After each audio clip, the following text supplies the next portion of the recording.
Okay, I'll just do it just in case. Fantastic. Sorry for the short notice, but we've been working quite hectically to address and respond to some concerns within the community, and I thought it would be appropriate to do a short update, which will be recorded and posted on YouTube for people to be able to listen to the extent they couldn't make it to this update. So, yesterday, for those of you that joined, I provided a significant amount of information, a lot of new information around the project.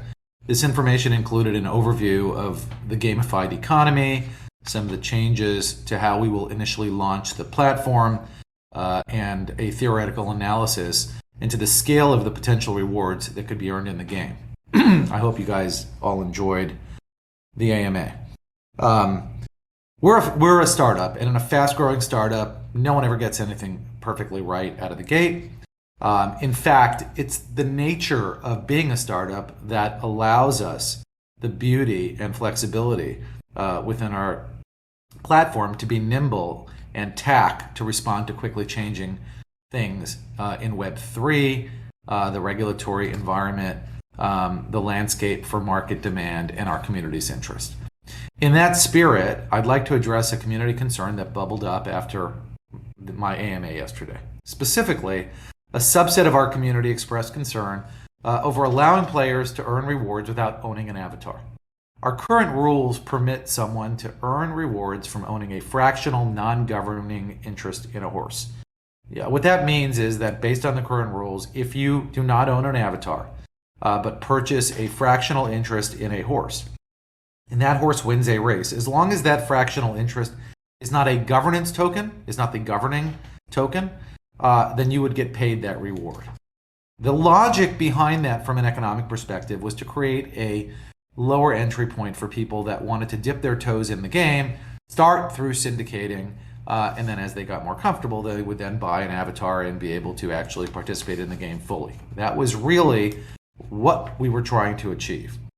The community, their initial response was that they contemplated a significant demand for our avatars because it was the only way to actually get in the game.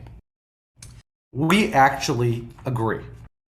After listening to the concerns of the community, we reached out to the game committee, the game theory committee, which is comprised of our active community members, and it was specifically formed to develop views and represent the community around the game theory, around the economy, around the rules, etc.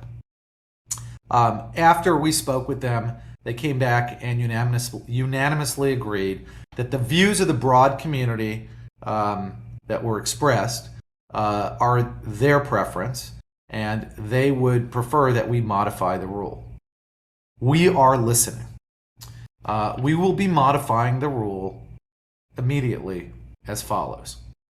Racing rewards require the recipient to hold an avatar in the same wallet as the token representing their interest in the horse they own. This means that you will need an avatar to receive any racing rewards, regardless of whether you own a full or partial interest in the horse. We believe that our avatars are an essential part of the game. They represent your identity and your ownership. The Genesis avatar is your foundational membership in the community. You should own one to play the game. And now you need to own one to receive any racing earnings and rewards. We do believe that there needs to be a way for the masses to onboard inexpensively into our game and dip their toes and experience the game in that way prior to fully committing. And we will continue to explore ways in which we can allow people to do that, including the possibility, and this is something that one of our community members suggested yesterday, including the possibility of building technology to allow you to rent out your Genesis avatar in the future. It's not on our roadmap right now, but it's something that was brought up and we think it's worth exploring. That could create yet another meaningful utility to add to the rich utility the avatar already has. We will continue to keep our ears to the ground and listen and collaborate with our community going forward. One thing is certain: as we build the game of Silks into a world-class platform, we will continue to find ways to improve the game and improve the model for everyone. And this will require some changes. With that, we encourage you to keep the feedback coming. So thank you all. Just a brief update to respond to the community. I am willing to take a couple of questions. It's normally not in the format of an update, but I do have about 5 minutes, and we do have a Twitter Spaces coming up, so I don't want to interfere with that. But Ben or Squid, if you guys want to throw up a couple of people from the community, if you have any questions, I'm happy, or any comments, we're happy to hear them. Yeah, I'll invite Grandma Nene up. I think we just got time for just one or two. Sure. I just want to say thank you very much for listening.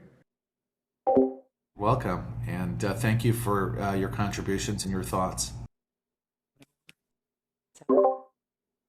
Thanks, Grandma. Anyone else? Yeah. Yeah, I guess also a quick thank you to the Game Theory Committee for all jumping on. I think people are jumping in and out of the Game Theory chat from 8 p.m. last night till past 10. So thank you guys for your contribution over there.